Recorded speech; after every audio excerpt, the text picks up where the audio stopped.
Hello everyone. तो कैसे हैं आप सभी। हम यूपीएससी पीवाईक्यू सीरीज कर रहे हैं जिसमें हम हिस्ट्री के क्वेश्चंस कर रहे हैं, जिसमें हमने फर्स्ट पार्ट देखा था जिसमें हड़प्पन एंड पोस्ट हड़प्पन और वैदिक काल देख लिया है।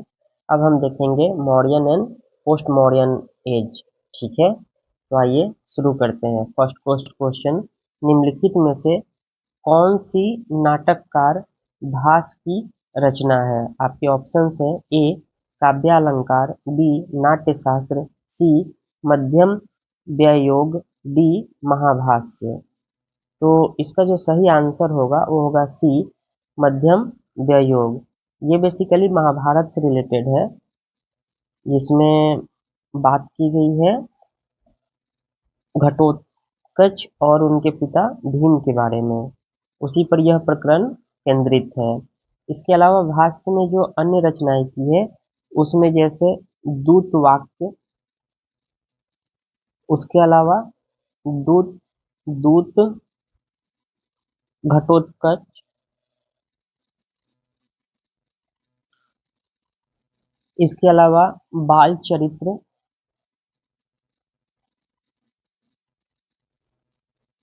इसके अलावा चारुदत्त। तो ये सब पुस्तकें भाष्य के द्वारा रचित है। जो इसमें पुस्तकें हैं जैसे काव्य अलंकार, इसको लिखा है भामह ने। उसके अलावा नाट्य शास्त्र तो आप भरत मुनि का नाम जानते होंगे। और मध्यम व्ययोग तो हो गया, भाष्य की रचना है। महाभाष्य कितने लिखा था, तो पतंजलि ने। ठीक है, तो ये दूसरा जो क्वेश्चन है वो है प्राचीन भारत के संदर्भ में गौतम बुद्ध को सामान्यतः निम्नलिखित में से किन उपनामों से जाना जाता था। आपके ऑप्शन है ए नायपुत्र, बी शाक्य मुनि, सी तथागत। नीचे दिए गए कूट का प्रयोग कर सही उत्तर चुनिए। ऑप्शन है ए केवल एक, बी केवल दो और तीन, सी एक दो तीन, डी उपयुक्त में से कोई भी गौतम बुद्ध के उपनाम नहीं है। ठीक है, तो इसका जो सही आंसर होगा वो क्या हो सकता है आपको बताना है। तो इसका सही आंसर होगा बी दो और तीन। तो देखिए, शाक्य मुनि उन्हें कहा जाता था। गौतम बुद्ध के अन्य नाम भी हैं, जैसे गौतम भी कहा जाता था उनको पाली में। सिद्धार्थ उनका बचपन का नाम था। गौतम बुद्ध शाक्य वंश से संबंधित थे, इसलिए उनको शाक्य मुनि कहा जाता था। शाक्य मुनि का अर्थ क्या होता है, शाक्य वंश का ऋषि।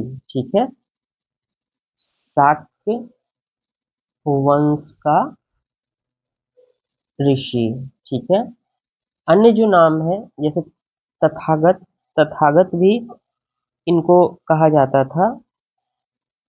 इसका अर्थ होता है वह जो इस प्रकार आया है या वह जो इस प्रकार चला गया है। तथागत मीन्स या तो आया है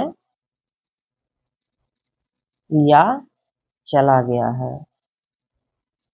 ठीक है, और नायपुत्र किसको कहते थे, तो नायपुत्र का अर्थ होता है नायस का पुत्र। ठीक है, ये भगवान महावीर का नाम था।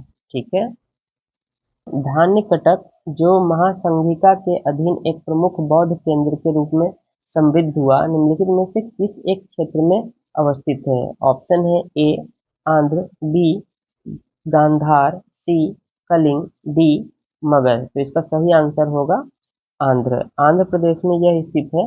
अभी जो यह धान्य कटक है वो आंध्र प्रदेश के गुंटूर जिला में है, अवस्थित है।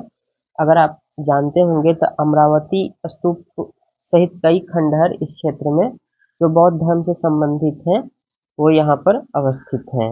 नेक्स्ट क्वेश्चन है चौथा, प्राचीन भारत के संदर्भ में निम्नलिखित कथनों पर विचार कीजिए। स्तूप की संकल्पना मूलतः बौद्ध संकल्पना है। दूसरा है स्तूप आमतौर पर अवशेषों का निक्षेपागार होता था।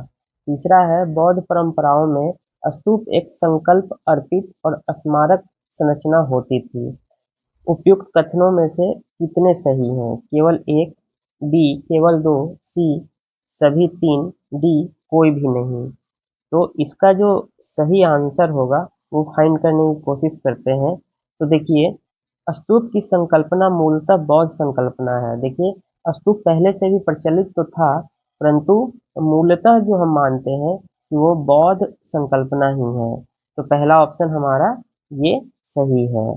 दूसरा जो है कि स्तूप आमतौर पर अवशेषों का निक्षेपागार होता था। तो देखिए, बुद्ध के अवशेष, जैसे उनके जो शरीर के अवशेष थे या उनके द्वारा जो वस्तुएं उपयोग की गई थी, उनको निक्षेपागार में रखा जाता था दफनाते समय। ठीक है, तो ये भी क्या है, सही है। तीसरा जो है, बुद्ध परंपराओं में स्तूप एक संकल्प अर्पित और स्मारक संरचना होती थी। तो हाँ, आमतौर पर बुद्ध या अन्य संत जो मतलब उस लेवल के होते हैं, उनके पवित्र अवशेष को रखा जाता है, जो स्मारक के रूप में ही और एक संकल्प अर्पित दृष्टिकोण को ही दर्शाता है। तो इसलिए तीनों ही सही हैं। चलते हैं, जो क्वेश्चन है, आत्मा केवल जंतु और पादप जीवन की संपदा नहीं है, बल्कि शिलाओं, प्रवाहित जलधाराओं और अन्य अनेक प्राकृतिक वस्तुओं की भी है, जिन्हें अन्य धार्मिक संडाध जीवित नहीं मानते। ठीक है, तो नेक्स्ट 5 नंबर क्वेश्चन, आत्मा केवल जंतु और पादप जीवन की संपदा नहीं है, बल्कि शिलाओं, प्रवाहित जलधाराओं और अन्य अनेक प्राकृतिक वस्तुओं की भी है, जिन्हें अन्य धार्मिक संप्रदाय जीवित नहीं मानते। उपयुक्त कथन प्राचीन भारत के निम्नलिखित में से किस एक धार्मिक संप्रदाय के एक मूलभूत विश्वास को प्रतिबिंबित करता है? ठीक, तो आपको बताना है कि किसको प्रतिबिंबित कर रहा है। ऑप्शन है ए बौद्ध परंपरा, बी जैन परंपरा, सी शैव परंपरा, डी वैष्णव परंपरा। तो आपने पढ़ा होगा कि आत्मा हर जगह विद्यमान है, यह जैन परंपरा से संबंधित है। देखिए, तो जैन परंपरा में क्या है कि जैन धर्म के अनुसार क्या है कि आत्मा हर जगह विद्यमान है, मतलब वो जीवित वस्तुओं में भी है और गैर जीवित वस्तुओं में भी है। तो जीवित जैसे जिसमें जीवन है, और गैर जीवित कहने का मतलब कि उन्होंने उसमें 5 श्रेणियों का उल्लेख किया है, जैसे कि आकाश है, धर्म है, अधर्म है, काल है, पुद्गल है। तो इनसे मिलकर क्या है, ब्रह्मांड की रचना हुई है। तो इस प्रकार हमारा जो सही आंसर है वो है जैन परंपरा। निम्नलिखित युग्मों पर विचार कीजिए। स्थल जिसके लिए जाना जाता है, ठीक है। पहला है बेसनगर, जिसके सामने लिखा है शैव गुफा मंदिर। दूसरा है भाजा, बौद्ध गुफा मंदिर। सीतन वासन, ये जैन गुफा मंदिर।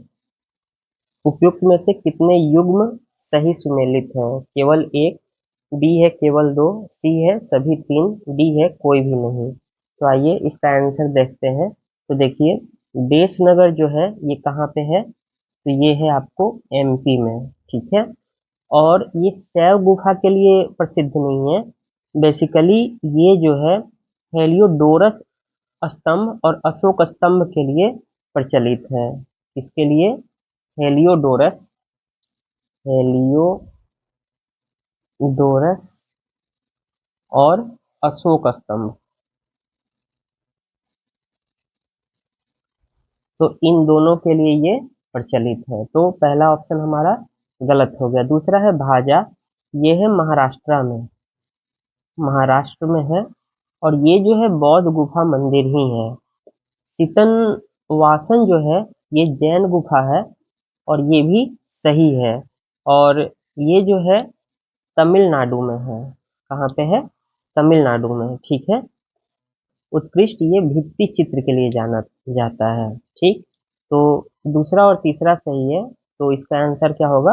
बी। 7 नंबर, कौटिल्य अर्थशास्त्र के अनुसार निम्नलिखित में से कौन सा सही है? ऑप्शन फर्स्ट, न्यायिक दंड के परिणाम स्वरूप कोई व्यक्ति दास हो सकता था। दूसरा है, स्त्री दास अपने मालिक के संसर्ग से पुत्र जनन पर कानूनी तौर पर मुक्त हो जाती थी।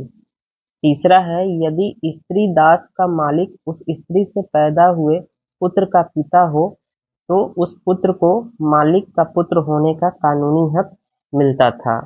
उपयुक्त में से कौन से कथन सही हैं? ऑप्शन ए केवल एक और दो, बी केवल दो और तीन, सी केवल एक और तीन, डी एक दो तीन। तो आइए देखते हैं। तो जैसे पहला है न्यायिक दंड के परिणाम स्वरूप कोई व्यक्ति दास हो सकता था। एक्चुअली कौटिल्य के अर्थशास्त्र में जो लिखित है तो उसमें ये है कि व्यक्ति मुख्य रूप से अगर खुद को बचाना चाहता है तो युद्ध में बंदी बनाकर गुलाम उसको बनाया जा सकता था। ये न्याय दंड का परिणाम स्वरूप नहीं था। तो पहला ऑप्शन हो गया आपका गलत। दूसरा है कि कौटिल्य कहते हैं अपने अर्थशास्त्र में कि दास और स्वामी से पैदा हुई संतान जब एक दास संतान को जन्म देती है तो माँ और संतान दोनों को स्वतंत्र माना जाएगा और उन्हें गुलाम नहीं माना जाएगा। तो यहाँ जो ऑप्शन दिया हुआ है कि कानूनी तौर पर मुक्त हो जाती है तो ये सही है। अगर पुत्र जन्म ले लिया मालिक के संसर्ग से तो वो कानूनी तौर पर मुक्त मानी जाती है। तीसरा है कि यदि स्त्री दास का मालिक उस स्त्री से पैदा हुए पुत्र का पिता हो तो उस पुत्र को मालिक का पुत्र होने का कानूनी हक मिल जाता है। तो इस तरीके से देखें तो दूसरा और तीसरा सही है। इसका आंसर क्या होगा? बी। क्वेश्चन है निम्नलिखित युग्मों पर विचार कीजिए। अशोक के प्रमुख शिलालेखों के स्थान वह स्थान जिस राज्य में है। पहला है धौली उड़ीसा, दूसरा है एरमुंडी आंध्र प्रदेश, तीसरा जौगढ़ मध्य प्रदेश, चौथा कालसी कर्नाटका। उपयुक्त युग्मों में से कितने सही सुमेलित हैं? ऑप्शन ए केवल एक युग्म, ऑप्शन बी केवल दो युग्म, ऑप्शन सी केवल तीन युग्म, ऑप्शन डी सभी चार युग्म। तो देखिए इसका जो सही आंसर होगा आइए देखते हैं। तो धौली जो है वो उड़ीसा में ही है। ठीक है। और जो एरागुंडी है वो कहाँ पे है? ये आंध्र प्रदेश में ही है। जो जौगर है वो एमपी में नहीं बल्कि उड़ीसा में है। कालसी कर्नाटका ये गलत है। कालसी कहाँ है? ये है उत्तराखंड में। ठीक। और ये सब क्या है? अशोक के प्रमुख शिलालेख के स्थान। इसका जो सही आंसर होगा केवल दो युग्म ही इसमें सही है, पहला और दूसरा। 9 नंबर क्वेश्चन क्या कहता है? निम्नलिखित में से किस शासक ने इस शिलालेख के माध्यम से अपनी प्रजा को परामर्श दिया? कोई भी व्यक्ति जो अपने संप्रदाय को महिमा मंडित करने की दृष्टि से अपने धार्मिक संप्रदाय की प्रशंसा करता है या अपने संप्रदाय के प्रति अत्यधिक भक्ति के कारण अन्य संप्रदायों की निंदा करता है वह अपितु अपने संप्रदाय को गंभीर रूप से हानि पहुंचाता है। ठीक है। तो ऑप्शन है ए अशोक, बी समुद्रगुप्त, सी हर्षवर्धन, डी कृष्णदेव राय। इसका सही आंसर क्या होगा? ए अशोक। अशोक ने ही ये बात कही थी। और इसका उल्लेख कहाँ मिलता है? तो शिलालेख 12 में ये बात उल्लेखित की गई है। ठीक है। शिलालेख याद रखिएगा 12 में। 10 नंबर क्वेश्चन है भारत के धार्मिक इतिहास के संदर्भ में निम्नलिखित कथनों पर विचार कीजिए। स्थावीरावादी महायान बौद्ध धर्म से संबंधित है। दूसरा लोकोत्तरवादी संप्रदाय बौद्ध धर्म के महासंघिका संप्रदाय का एक शाखा थी। तीसरा महासंघिकों द्वारा बुद्ध के देवत्वारोपण ने महायान बौद्ध धर्म को प्रोत्साहित किया। उपयुक्त कथनों में से कौन सा सही है? आपके ऑप्शन है ए केवल एक और दो, बी दो और तीन, सी केवल तीन, डी एक दो तीन। तो आइए देखते हैं। तो देखिए पहला है स्थावीरावादी महायान बौद्ध धर्म से संबंधित है। बिल्कुल नहीं। देखिए स्थावीरावादी को थेरवाद भी कहते हैं पाली भाषा में, और 383 ईसा पूर्व में। तो उसी समय यह दो भागों में बट गया था, स्थावीरावादी और महासंघिका। ठीक है, महासंघिका। और जो स्थावीरावादी थे ये रूढ़िवादी थे, ये अपने आप को श्रेष्ठ जन मानते थे। ठीक है, और ये महायान बौद्ध धर्म से संबंधित नहीं है। तो पहला ऑप्शन गलत हो गया, तो ए गलत हो गया, डी गलत हो गया। अब बी और सी के बाद बात करते हैं। दूसरा है ऑप्शन लोकोत्तरवादी। तो जो महासंघिका की उपशाखा थी उसको लोकोत्तरवादी संप्रदाय भी कहा जाता है। ठीक है, जिसका दर्शन क्या था कि अलौकिक बुद्ध की अवधारणा पर आधारित था। इसीलिए लोकोत्तरवादी संप्रदाय बौद्ध धर्म के महासंघिका संप्रदाय की एक शाखा थी। तो लोकोत्तरवादी संप्रदाय किस चीज पर बेस्ड है? तो अलौकिक बुद्ध पर, अलौकिक बुद्ध। ठीक है, तो दूसरा सही है हमारा। तो दूसरा जब सही हो गया तो हम ऑप्शन बी जो है हमारा सही उत्तर हो जाएगा। लेकिन तीसरे पर भी विचार करते हैं। तीसरा जो है कि महासंघिका ने चौथी बौद्ध परिषद के दौरान बौद्ध धर्म के महायान संप्रदाय के उदय का मार्ग प्रशस्त किया था। और आपको पता होगा कि चौथा जो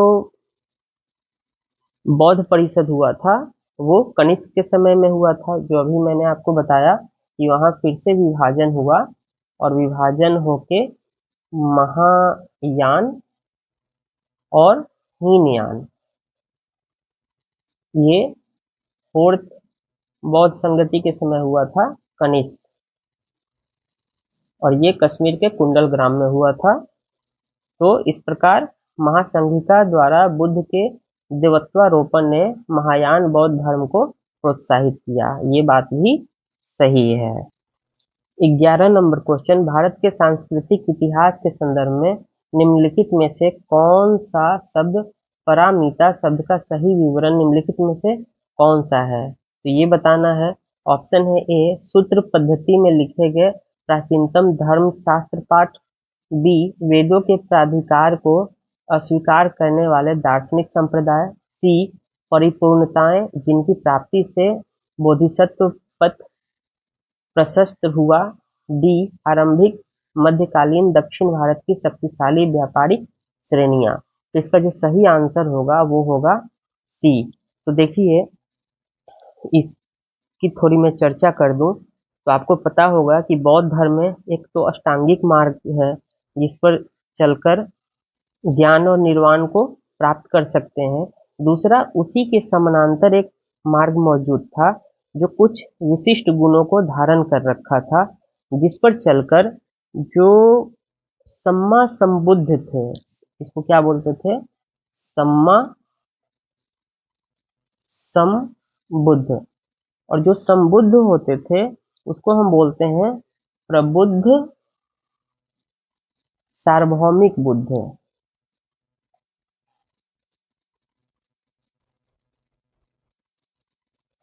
तो ये जो होते थे यही बोधिसत्व कहलाते थे, और ये क्या करते थे कि बोधिसत्व पथ पर आगे बढ़ते थे। और दक्षिण में इन परंपराओं को परामिश कहते थे। जो दक्षिण है वहां पर परामिश, इसका अर्थ क्या होता है? सिद्धि।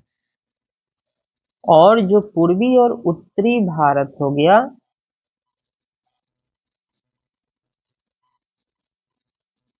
इन क्षेत्रों में इसको परामिता कहा जाता था। ठीक है, तो ध्यान रखिएगा, परामिता पूर्वी और उत्तरी भारत में जो बोधिसत्व पथ पर चलते थे उनको कहा जाता था, और दक्षिण में परामिश कहते थे, जिसका अर्थ सिद्धि होता है। तो इस प्रकार इसका आंसर क्या होगा? सी है। निम्न पर विचार कीजिए।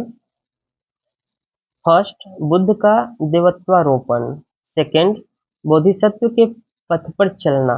तीसरा, मूर्ति पूजा और अनुष्ठान। उपयुक्त में से महायान बौद्ध धर्म की कौन सी विशेषता है? ए केवल एक, बी केवल एक और दो, सी केवल दो और तीन, डी एक दो तीन। तो देखिए अभी हमने ऊपर चर्चा किया था कि महायान शाखा कब बना था, तो कनिष्क के समय में जो बौद्ध परिषद हुआ था कश्मीर में, उसमें महायान और हीनयान में बट गया था। और महायान बौद्ध की विशेषता क्या है कि बुद्ध का देवत्वारोपण, ये सही है। दूसरा कि बोधिसत्व के पथ पर चलना, जो अभी हमने ऊपर डिस्कस किया, ये भी सही है। और मूर्ति पूजा और अनुष्ठान, ये महायान बौद्ध की विशेषता है, डी।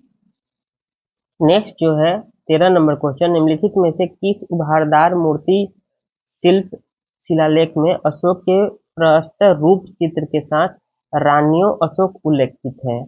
ऑप्शन है ए कंगन हल्ली, बी है सांची, सी है सहवाजगढ़ी, डी है सहगौरा। ठीक है, तो देखिए इसका सही आंसर ए होगा, कंगन हाली में ये रूपचित्र और रानियों अशोक लिखा हुआ है। एक्चुअली इसका विकास जो हुआ है पहली शताब्दी ईसा पूर्व से लेकर तीसरी ईस्वी तक हुई। ठीक है, और कंगनहली है कहाँ, तो ये है कर्नाटक में। ठीक, सम्राट अशोक का एकमात्र उत्कीर्ण चित्र भी है यहाँ पे, इसको प्रस्तर रूप चित्र कह रहे हैं, वो एकमात्र यहीं पर है। और यहाँ पर जो है ये जो रानियों अशोक लिखा हुआ है, ये ब्राह्मी लिपि में उल्लेखित है, ब्राह्मी लिपि में।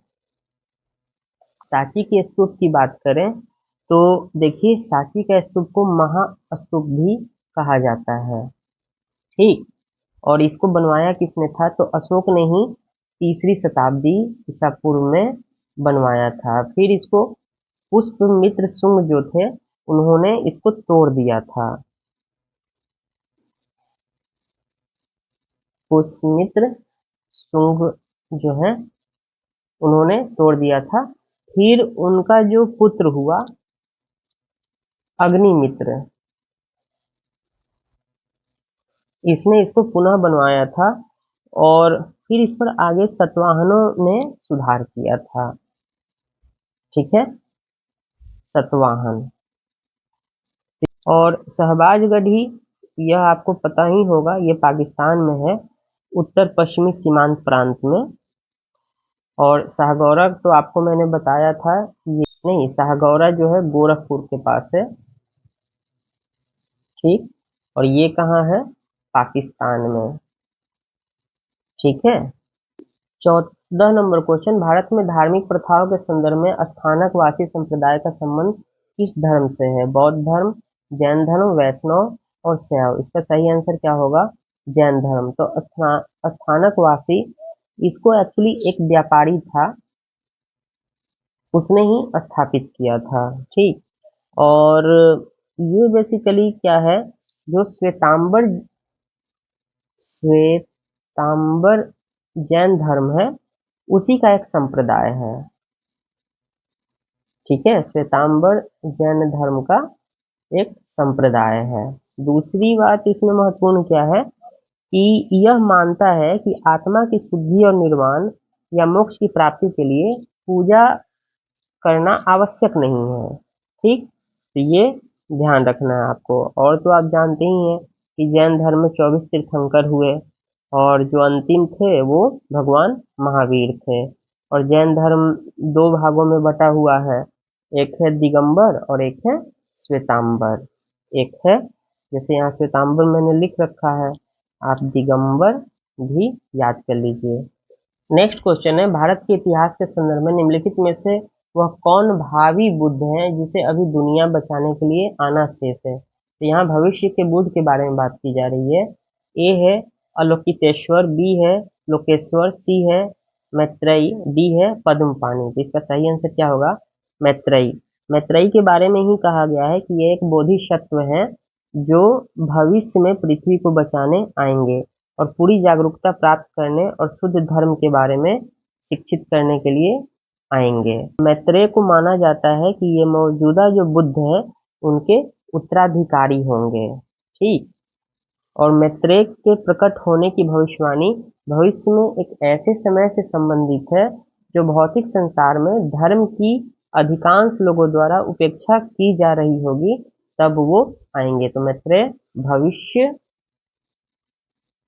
के बौद्ध बुद्ध कहे जाते हैं और ये वर्तमान बुद्ध के उत्तराधिकारी होंगे। नेक्स्ट क्वेश्चन है 16 नंबर, भारत की धार्मिक इतिहास के संदर्भ में निम्नलिखित कथनों पर विचार कीजिए। फर्स्ट है सौत्रांतिक और समितीय जैन मत के संप्रदाय थे। दूसरा है सर्वास्तिवादियों की मान्यता थी कि परिघटना के अवयव पूर्णतः क्षणिक नहीं है अपितु अव्यक्त रूप से सदैव विद्यमान रहते हैं। उपयुक्त में से कौन सा कथन सही है? ए केवल एक, बी केवल दो, सी एक और दो दोनों, और डी ना तो एक ना ही दो। तो आइए इसका आंसर देखते हैं। तो पहला है कि सौत्रांतिक और समितीय जैन मत के संप्रदाय हैं, तो ये बिल्कुल नहीं। ये किसके हैं? तो ये बुद्ध मत के हैं। ठीक है, बौद्ध धर्म के संप्रदाय हैं। तो पहला हमारा क्या हो गया? गलत हो गया। तो पहला गलत हो गया, तो ए गलत और सी गलत हो गया। ठीक, अब सर्वास्तिवादियों की मान्यता थी कि परिघटना के अवयव पूर्णतः क्षणिक नहीं है अपितु अव्यक्त रूप से सदैव विद्यमान रहते हैं। ये बात सही है। जो सर्वास्तिवादी थे, जिसे वैभाषिक भी कहा जाता है, क्या कहा जाता है? वैभाषिक। ध्यान रखिएगा, ये सब कई बार पूछ लेते हैं। वैभाषिक भी कहा जाता है। प्रारंभिक बौद्ध धर्म का एक केंद्र हुआ करता था। नेक्स्ट क्वेश्चन है, निम्नलिखित में से किसने सम्राट अशोक के पहले शिलालेखों की सबसे पहले व्याख्या की थी? आपके ऑप्शन है ए जॉर्ज मुलर होगा, George Buhler, George James Prinsep, C है मैक्स मुलर, डी है विलियम जोन्स। इसका सही आंसर होगा जेम्स प्रिंसेप। इन्होंने 1837 में प्रथम बार अशोक के शिलालेख की व्याख्या की थी। नेक्स्ट क्वेश्चन 18 नंबर, भारत के धार्मिक इतिहास के संदर्भ में निम्नलिखित कथनों पर विचार कीजिए। पहला है बोधिसत्व की अवधारणा बौद्ध धर्म के हीनयान संप्रदाय के केंद्र में है। दूसरा है बोधिसत्व एक करुणामयी व्यक्ति है जो आत्मज्ञान की ओर अग्रसर है। तीसरा है बोधिसत्व अपने स्वयं के उद्धार को प्राप्त करने में देरी करता है ताकि वह सभी सत्वों उनके मार्गों में मदद की जा सके। उपयुक्त में से कौन सा सही है? ए केवल एक, बी केवल दो और तीन, सी केवल दो, डी एक दो तीन। तो आइए देखते हैं। बोधिसत्व की अवधारणा बौद्ध धर्म की हीनयान शाखा से नहीं है बल्कि महायान से है। तो महायान संप्रदाय का एक केंद्र है। और बोधिसत्व कहते किसको थे? तो बोधिसत्व वह व्यक्ति है जो अपने लिए और दूसरों के लिए ज्ञानोदय चाहता है। और जो दूसरा ऑप्शन है वो सही है, वो एक करुणामयी व्यक्ति है और परोपकारी प्रथाओं का वो पालन करता है। मतलब करुणा से उसका संदर्भ ये है कि दूसरों के कष्टों का एक सहानुभूति साझा करता था। बोधिसत्व की यह एक विशेषता है। तो दूसरा हमारा सही है। तो इस तरीके से पहला गलत हो गया, तो ए ये कट गया, डी कट गया। अब देखते हैं तीसरा कि जो बोधिसत्व होता था वो बुद्धत्व की आकांक्षा रखता है, जो अपने स्वयं के गैर महायान परंपराओं के आदर्श की मुक्ति के विपरीत सभी संवेदनशील प्राणियों के ज्ञान के लिए काम करता है। तो जो बोधि मुक्ति के राह में मदद करता है, ठीक है, और उन्हें ज्ञान के पथ पर अग्रसर करता है। तो इस प्रकार इसका सही आंसर क्या होगा? बी, दो। नेक्स्ट है, निम्नलिखित में से कौन से राज्य बुद्ध के जीवन से जुड़े हुए हैं? पहला है अवंती, दूसरा है गंधार, तीसरा है कौशल, चौथा है मगध। नीचे दिए गए कोड का प्रयोग कर सही उत्तर चुनिए। ए केवल एक दो तीन, दूसरा बी केवल दो और तीन, सी केवल एक तीन चार, डी केवल तीन और चार। तो देखिए बुद्ध के जीवन से, तो जैसे बुद्ध के जीवन से मगध, कौशल, वैशाली, वज्जी, ये सभी जो क्षेत्र थे बुद्ध के जीवन से जुड़े हुए थे। मगध, कौशल, वैशाली। तो यहाँ देखिए ये कौशल आ गया और मगध आ गया। इसके अलावा जो था वैशाली था,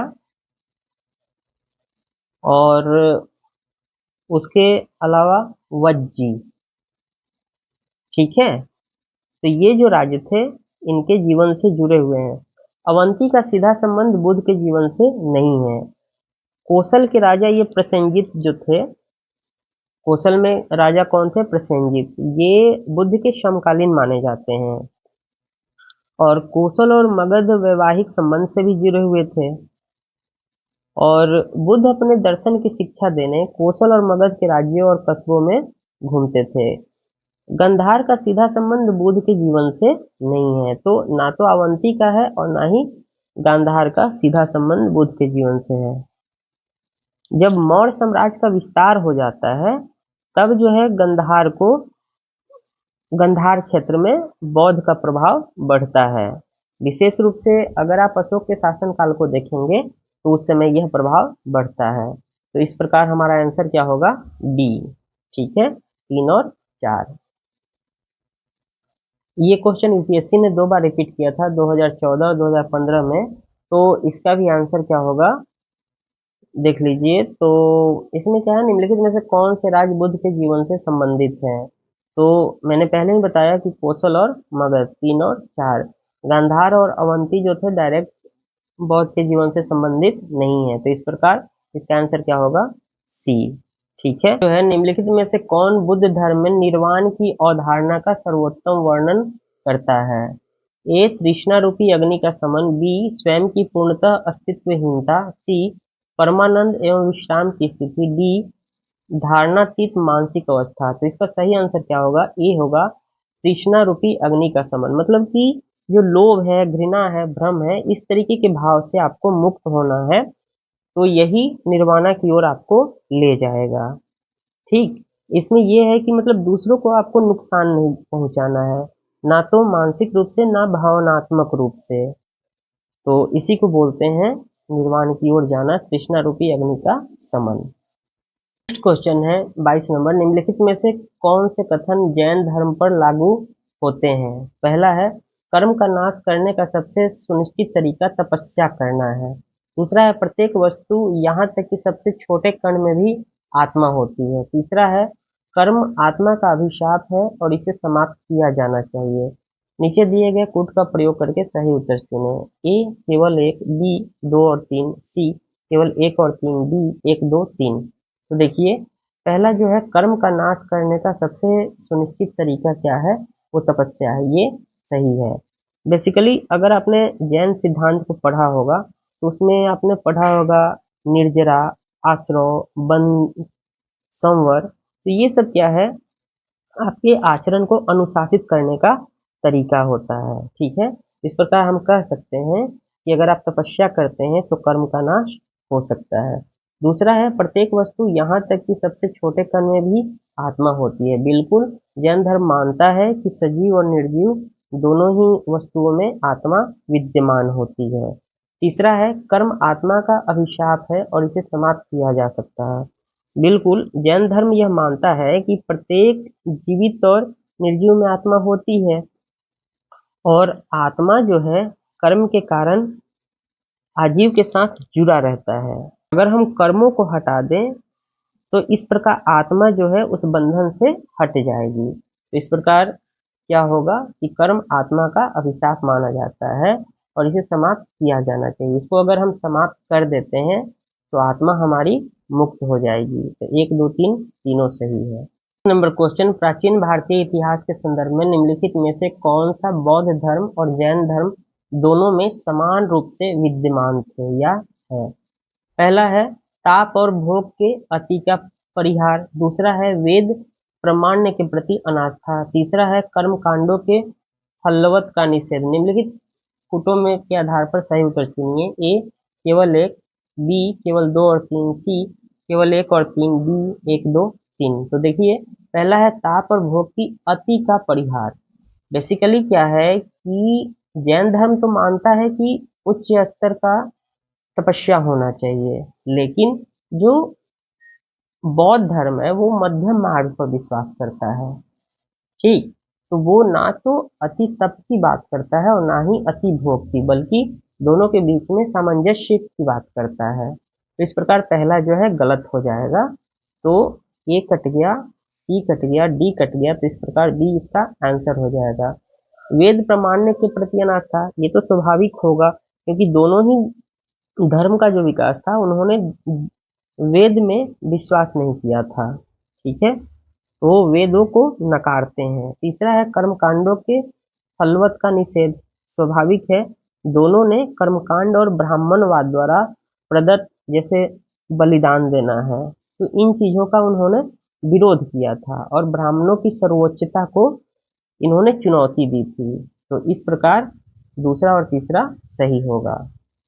24 नंबर, भगवान बुद्ध की प्रतिमा कभी कभी एक हस्त मुद्रा युक्त दिखाई देती है जिसे भूमि स्पर्श मुद्रा कहा जाता है, यह किसका प्रतीक है? ए मार पर दृष्टि रखने और अपने ध्यान में विघ्न डालने से मार को रोकने के लिए बुद्ध का धरती को आह्वान।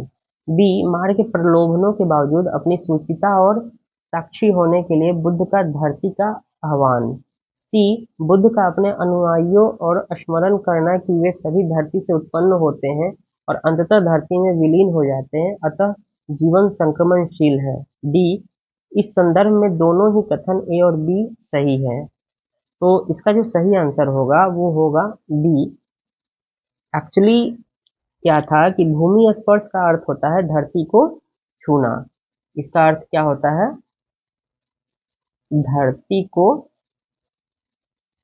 छूना। ठीक, और ये कहता है कि पृथ्वी को साक्षी मान रहे हैं हम, और ये यही इस मुद्रा को दर्शाता है। मतलब इस मुद्रा में क्या होता है कि दाहिने हाथ की सभी पांचों उंगलियों को धरती को स्पर्श करते हुए दर्शाया जाता है।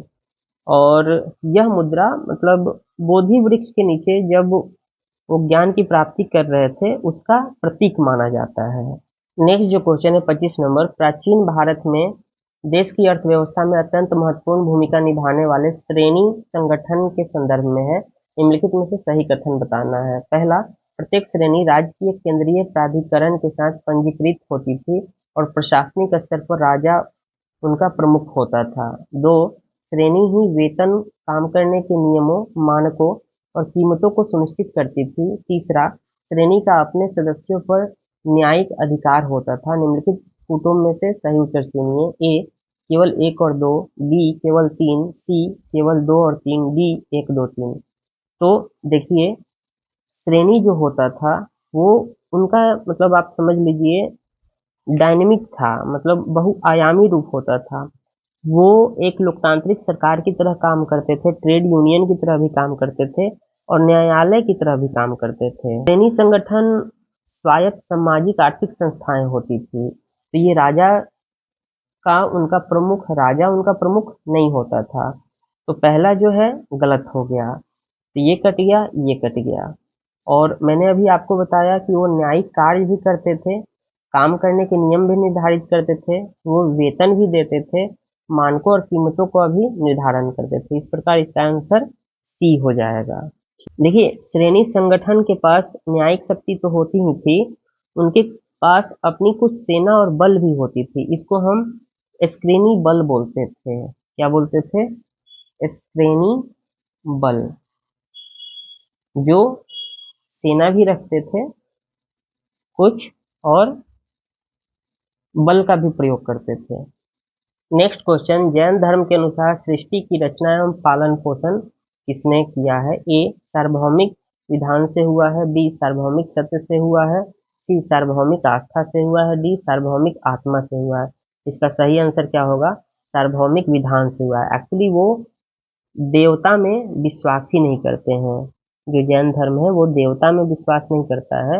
वो कहता है कि जो ब्रह्मांड है और उनके जो घटक हैं, जो ब्रह्मांड और उनके घटक हैं, वो पहले से ही विद्यमान हैं और उनके कार्य सार्वभौमिक प्राकृतिक कानूनों द्वारा शासित होता है। तो ये देखिए, हमने मॉडर्न और पोस्ट मॉडर्न एरा के क्वेश्चंस को सॉल्व किया है। अब नेक्स्ट क्लास में हम गुप्त काल को डिस्कस करेंगे। तो चैनल पर नए हैं तो सब्सक्राइब कीजिए, लाइक कीजिए, कमेंट कीजिए और सजेशन दीजिए। ठीक है, धन्यवाद।